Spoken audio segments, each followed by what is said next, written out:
आज देशाचा अर्थसंकल्प सादर होतोय आणि संपूर्ण देशाचं लक्ष लागून राहिलेला मोदी सरकारच्या तिसऱ्या टर्मचा अर्थसंकल्प देशवासियांना नेमका काय देणार याची उत्सुकता आहे।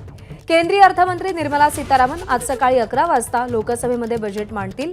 आगामी विधानसभा निवडणुका लक्षात घेता अर्थमंत्री निर्मला सीतारामन आज महाराष्ट्रासाठी काही मोठ्या घोषणा करण्याची शक्यता व्यक्त केली जाते।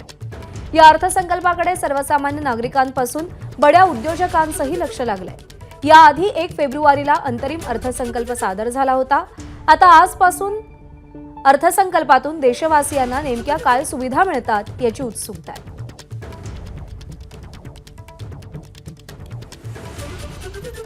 तर काल सादर झालेला आर्थिक पाहणी अहवाल नेमकं काय सांगतो ग्राफिक्सच्या माध्यमातून आपण जाणून घेऊया। 2024-25 मध्ये विकास दर 7.5 ते 8% पर्यंत राहण्याचा अंदाज वर्तवला गेला। 2023-24 मध्ये घट होऊन वित्तीय तूट 5.6% आली। 2023-24 मध्ये वाढ होऊन परकीय गंगाजळी $646 अब्ज वर जाऊन पोहोचली। धान्य उत्पादनात किरकोळ घट झाली आहे। गेल्या वर्षात 328 दशलक्ष टन धान्योत्पादन झाले। 2023-24 मध्ये औद्योगिक विकासात वाढ 9.5% वरती वाढ होती। 2023-24 मध्ये भांडवली खर्चात वाढ होऊन 3.2% वरती वाढ केली। 2023-24 मध्ये आयात आणि निर्यात दोहोंमध्ये घट झाली। 2023-24 मध्ये सेवा क्षेत्राची वाढ खुंटली 10% वरून ती 7.6% वर आली।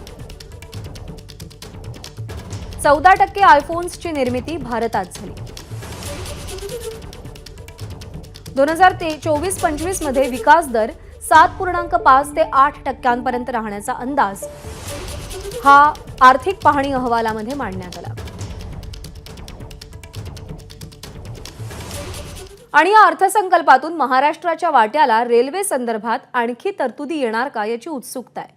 त्यामुळे आज 50 नवीन रेल्वे तसंच मुंबई आणि आसपासच्या शहरांमध्ये 6 नवीन टर्मिनसच्या उभारणीला मान्यता मिळण्याची शक्यता आहे। मागच्या आठवड्यात शुक्रवारीच रेल्वे मंत्री अश्विनी वैष्णव यांनी मध्य, पश्चिम आणि कोकण रेल्वेसोबत मुंबई रेल्वे विकास कॉर्पोरेशनच्या अधिकाऱ्यांसोबत सविस्तर चर्चा केली। फेब्रुवारी महिन्यात सादर झालेल्या अंतरिम अर्थसंकल्पामध्ये रेल्वेसाठी महाराष्ट्राला 15,554 कोटी रुपयांची तरतूद करण्यात आली, अशी माहिती रेल्वे मंत्री अश्विनी वैष्णव यांनी दिली होती। अंतरिम अर्थसंकल्पातल्या तरतुदी महाराष्ट्राच्या वाट्याला आणखी वाढीव काही देतात का याची उत्सुकता आहे।